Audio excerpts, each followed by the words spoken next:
Hi, welcome back to the Create Your Great coaching community. Scott Stoltz, founder of Create Your Great Coaching, and I'm back today with colleague and cohort David Newkirk, business coach. David, thanks for joining me today. My pleasure. I'm going to jump right in. We're here to share some really good information that's going to help you if you are a coach or even if you're a business or small business owner who has a service or product and you're struggling with your message. David and I have been doing some work this afternoon, and we're bringing this message to you. Speaking of messaging, is this a problem you struggle with? Okay, I'm going to get right into this. Do you struggle? Do you find yourself talking with a prospective client or customer?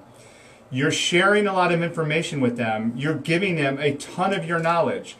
And you're thinking in the back of your mind, this has to be going great. I know so much, and I'm sharing with them all that I know and how much of an expert I am. How could they not enroll or buy from me?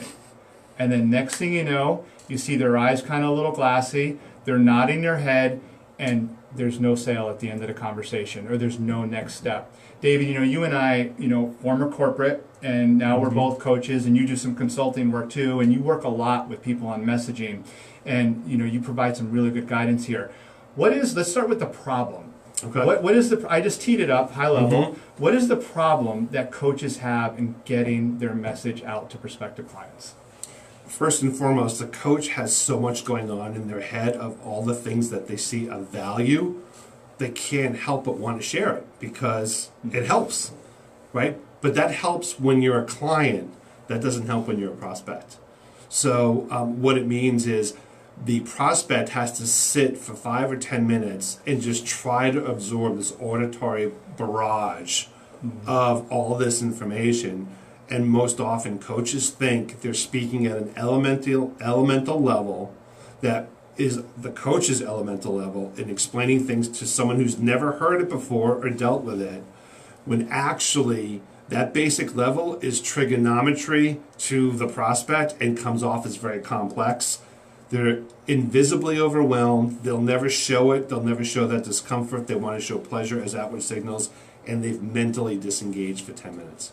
And I'm hoping this helps. Again, if you're a coach or a small business or a business owner, and it's so critical that you have good messaging to your potential clients and customers, I just want to spend one moment on the why behind this, and then we'll keep going forward with the problem, and then some guidance from David on a solution for you and a better outcome as you try to enroll clients. Why do we, when we have all this knowledge, because it's coming from a good place of good intention. Absolutely coming from the place, yeah. Why do we struggle? And I can ask this and I can say this comfortably and confidently because I struggled with this. I have all this stuff in my head and I want to share a lot of it, and I know I've been through exactly what David's describing. Why do we not see that it's elementary level for us, but it's trigonometry for the potential customer? Why don't we see that? Shouldn't we be aware and smart enough to recognize this is going on? You think we would, right? But what happens is we are spending so much time in our stuff, we become, I think it's just a natural human condition, we become desensitized to understanding the complexity of it, because once it becomes simple to us, we just automatically are thinking in its articulation to everybody, it's just as simple. And it's just something we're not aware of. It becomes innate to us, and we become more of that professor with all this knowledge talking to a class that doesn't understand the concepts we're talking about. So it's just becomes you know your stuff so well. That's really it. If you're really good and you know your stuff well, you're just a victim of being really good. And I was very intentional with asking David that question because, again, this is important to be mindful that this is happening for you. If you are struggling to enroll clients and take your business to the next level, this is probably a big part of it. And remember, it took me several months to get and work through this because I love to share. I love to share a lot of what I know, and finally I realized over multiple conversations and help with my coaches that I needed to simplify. Okay, so let's start taking them down to that road of simplifying. And you've guided me a little bit, David, and don't try and persuade them in 5 minutes of dialogue. Give them a couple of sentences and a message that's going to resonate right away. Can you explain that? Yeah, and there's one thing I want to say that pops in my head as we were talking, I feel really important to get out. The key thing for everyone who's a coach out there, your prospects and clients don't need to know what you know. They just need to benefit from what you know. I like that. Right? That's a tweet. That's a tweetable. That is a tweet. Coaches, I'll say it again, they do not need to know what you know, which means no more 5 to 10 minute dialogue barraging them. They only need to benefit from what you know, and they've now successfully have acquired what it is that you need to give them. I like that. So having said that, what people need to do is figure out, if I give that 5 or 10 minute passionate dialogue, you have to write it all down, typically what you talk about, and figure out, how do I identify and strip that down to what are the problems I'm solving as a problem solver to make it meaningful, and then try to narrow that down eventually into 2 sentences. Okay, so you said problems, plural. So, and again, and this is just to be clear, it's okay if a coach solves multiple problems. Absolutely, right? we all typically do, yeah. Okay, so because sometimes we're taught, and I know when I went through this too, be very focused, solve a particular problem, have a specific target market, but what you're saying is it's okay if you solve, and you're suggesting that people get clarity, write down, work through, hey, here are the 3-4 problems that I solve, right? We get really clear on what those are. Yes. So can I give an example? Yeah, just please. because, so I'll give an example for everyone. I'll just use my own business, because that way I'm just speaking for myself. I can solve sales strategy for someone. I can solve how they sell verbally and what they're doing right and what they're doing wrong. I can talk to someone about how their business isn't growing for reasons that are not sales related, right? And it could be based upon, the solution they're offering or other things. So I'm sitting there going, I have different solutions, but they all have one thing in common that they share. All of them have an impact of them not growing. So I solve the problem of stagnated growth, whether it's sales strategy needs to be deployed because they don't have anything, they don't have a business plan, they don't know how to have great conversations with prospects to engage and win them over.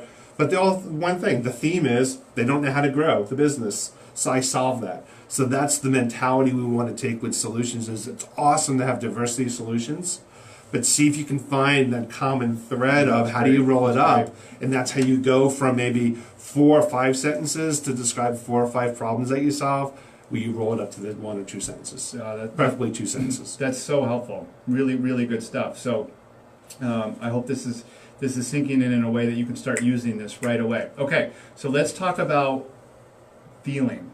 And David and I have worked through this a lot. That's why we're both smiling a little bit here. This is a really important point. So if you're a life coach, for example, and you want to bring people a more fulfilling or happy life, this is really important because this is something that I learned. And I'll tee this up. David knows that my mantra from the start was I help people take ownership of their career and create fulfillment in the work that they do. And when David and I first got to know each other, that first part jived, because we all want to have a career path that's on our terms and that we own. But he would push and poke at me a little bit. Well, what's the fulfillment thing about? Like, that's a feeling. So let me hand it over to you. What do you want to say to coaches who are looking to make people happy and fulfilled? That's great, but in your messaging, what's important? It's important. Well, this is an interesting one. I'm going to use another example, if I may. So I'll use a specific life coach as an example because I've talked to several life coaches. But this one in particular was talking about, well, in 3 months in my coaching, I can walk you through and do X, Y, and Z. These are the things that I do, and after 3 months, you'll be in a position of being more fulfilled, more happy. You'll have achieved the things that you want to achieve, etc. And that's how they describe it. Now, for this particular life coach, and I'm not saying it's the same for everybody, but for this particular one, they were talking to people when we profiled who they talked to, people who were extremely stressed out about work-life balance as moms with children and understanding whether or not, should I give up my job? Should I balance both out? I feel guilty with my not paying attention to my children, etc. So what I said was, they don't want to wait 3 months. They don't want to hear how you make them feel better in 3 months. They need immediate satisfaction of, in the next 30 days, how do you solve this for me? So what we're really talking about is, what is the problem that needs to be solved, and realizing you can't say in 3 months. You have to say in 30 days.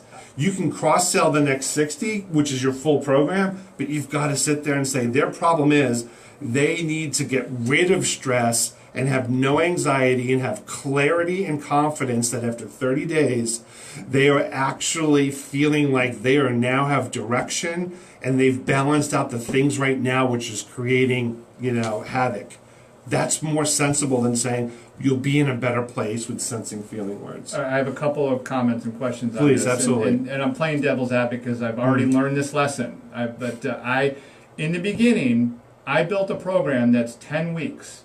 And I used to say to myself, I didn't verbalize this outwardly a lot, but I was saying to myself, what's wrong with being able to tell somebody that in 2 to 3 months your life's a lot better? Like, if you've struggled for years and have felt stuck in your career for 3, 4, 5 years, you're really going to complain? I'm being honest. This is exactly what I had in my head. Yeah. You're going to complain to me when I tell you that in 3 months life's going to be better? But that's not enough. Take that one level deeper. Why is that not enough? Because it's not that you're offering 3 months as the problem. They need to know that there's something of benefit and progress in a shorter time frame that allows them to keep going with you. So you need to be able to let them know that, hey, if you're going to spend all this money in 30 days, you have to have progress. There has to be something that's being solved, right? And so from there, they're usually like, this is going extremely well. This is awesome. You're known to me. I know your work. We get along well. You're helping me. I know I still have more to do. Now, you know that because they're not in for the 90 days. They're in for the 30, but you know all the other work. So you actually, as you're working with them, you end up finding they're staying with you for the other 60 days. But you can't do it all up front and say, here's 90 days, live or die with it, yes or no. Give them 30, knowing that most likely they're going to go 90, but they need to know, okay, after 30 days, this is the benefit, this is what your expertise is, and this is what I get. And then as you approach it, boy, you're going to find that these are sticky clients. They're going to be with you for the next 60 after that. I love it. So immediate results or short-term results, and then your credibility goes up. They're feeling good. They're feeling progress, right? All points. I'm recapping a little bit about what David said. And they're just going to naturally want to continue with you. So think about what can you do to help them right away or in the short term. And then, you know what? If you're doing a great job and your program has the value that you know in your heart it does, they're going to stay with you. And by the way, they're probably going to refer other clients to you. I've seen those results already. One other offshoot that I want to hit on, David, for a moment, and then we're going to wind down with more solution and how they get to that really short message. And this is great stuff. If you hang with us, if you're a life coach or a coach, period, because this will help you. You and I have talked about, and this doesn't affect every potential client, but spouses or significant others. So if you give a message to somebody that you're going to help them feel better, I'm generalizing, but you're going to help them feel better after the conclusion of your program, and they're thinking about it, they're like, I think I want to do this, but then they go home and talk to the spouse, what happens? The spouse asks the question, well, what does feeling fulfilled mean? What does feeling better mean? And the person that you'd spoken to, the spouse, doesn't know how to explain what that means because that was not articulated and that was not part of the discussion. So the counterpart, partner or spouse says, well, wait a minute, you're going to spend $2,000 and you don't even know what fulfilled means or what it is. That's like, I don't even understand that. And so that's where things fall apart. The example it's funny you asked, the example I used about the One Life Coach, the reason that brought us together was because their life coaching was always after the 30-minute consultation. They always went to the spouse or the partner, and they came back and said, no, my spouse or partner says we can't do it, or we're not ready, or we don't have the money, or whatever. So it was always a consensus decision, which means you have to talk to both, or if you only need to talk to one, the fact is to get buy-in from the spouse because it's a shared household and you're spending significant money, you've got to be able to give them something to articulate value that the other person can understand. Love it. So critical. And that's going to, listen, you're going to come across, I've come across it. I just had a conversation with a gentleman a week ago who he flat out said he's got to talk through all this with his wife, and that triggered something. And I knew in the back of my mind, because I'd been through this before, I have to talk with him. And David's given me coaching on this. I have to talk with him in a way that he's going to feel the benefit as much for her and them as a couple as he does for himself. Okay, let's move into, for the last couple minutes, the solution of a nice, simple, clear, concise message. What's some of the tips that you give to people, David, about going from I got 4 or 5 problems I solve, I have all this knowledge, I'm going to vomit on you for 10 minutes to having like 2 or 3 statements that are going to resonate with people? Absolutely. Take a back seat to saying again, my clients or prospects only need to know the benefits of my work. They don't need to know what I know. That's number one. Now you have a clear head. I would take whatever it is that you normally do for 5 to 10 minutes as your starting point. I would write down as much of that as possible. Identify what are the problems in there that you're solving. Take that out and rewrite it somewhere else. And then look at those problems and see if they have a common theme. And then that becomes your 2 sentences. Because then what you're saying is, I'm an expert at problem solving that for you. And we all know, though, that can come in different forms of problems within that, but overarching, you do solve X for them, and that's huge. And then after that, there's 2 sentences, which is their destination. How will they be better off after your work concludes? Where will they be? Not fulfilled as an emotion, but something that gives them something real in their life that they've solved. Right, and that they can literally hang on to. Well, maybe not literally, but that they can grab onto, and they see where they're going. Can I add one thing? I'm sorry, Yeah. real quick. Remember, a word of emotion, to say that's where they'll be, is the outcome of a problem that created the negative emotion to begin with. So you're not solving a negative emotion, you're solving the problem that created the negative emotion. So so by giving them a positive emotion as a result of your work, that's not what you're solving. You solve a problem which generates now positive emotion. So think of it that way. You're not giving emotion as a solution. You're solving something which generates positive emotion. Very good distinction for sure. So again, does this resonate? Do you struggle? Are you struggling with not only just enrolling clients? That's a result, to use some of David's language, right? There's a problem causing that result because you're not getting through to the potential client in a clear enough way where they understand where you're taking them. Really, really important. So rewatch this video. Let David and I know what questions you have. And maybe, hey, you might be a coach who's progressed through a lot of this, and you've simplified your message, and you're in a much better place, and you have some great content and information to share. Chime in, comment below. I would really appreciate it. This is for a community. And not just coaches, but business owners, small business owners. David, let's wrap with this. Do you have any other specific calls to action or anything else you want to share with the group to wind down? No, the only thing I can say is, I'm a big fan of this. Sometimes this is really hard to do, which we were just talking about for the past several minutes. And don't take it on yourself by saying, I need to solve this, I need to do it, I have to do it. Take the I out of the equation. If it's really challenging to do and you have the I in there, but you can't get there, you're most likely going to put it off to the side, and everything's going to be status quo. If you're going to be a problem solver for everybody else, then problem solve your own business. Live what you're trying to say you do for everybody else. If you're not good at it and you can't problem solve this, then get external help from somebody who is an expert to help you, no matter who it is, because you need to problem solve it. But if you think you have to do it and you can't, you're not problem solving, you're not living by what you're saying you do for other people. The best coaches I know, everybody in my community, all my virtual mentors who I follow online, all have coaches, mentors, support tools, support mechanisms. Nobody does this on their own. Good and point. I love that you opened up, early on again, a common problem for a lot of coaches. We have so much within us, and we're like, I got this, I can do this. Part of it's pride and ego and stubbornness, right? A little bit, but also because, we feel like because we've taken on a coaching role, we're supposed to live up to. I think it's more that than ego. It's more like I'm supposed to be able to. It's that expectation. But this is a business-related issue. This isn't, this isn't life coaching. And so being able to come up with your 2 words to generate business and sales, you're not challenging yourself on saying I'm not a good life coach.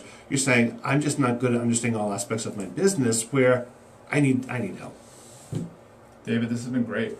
Good stuff. Excellent. Very helpful, even for me going through this conversation. Comment, like, or comment below. Let us know if there's anything else related to this topic that you'd like to hear, and David and I will come back and share more. Thanks for joining. Thanks, David.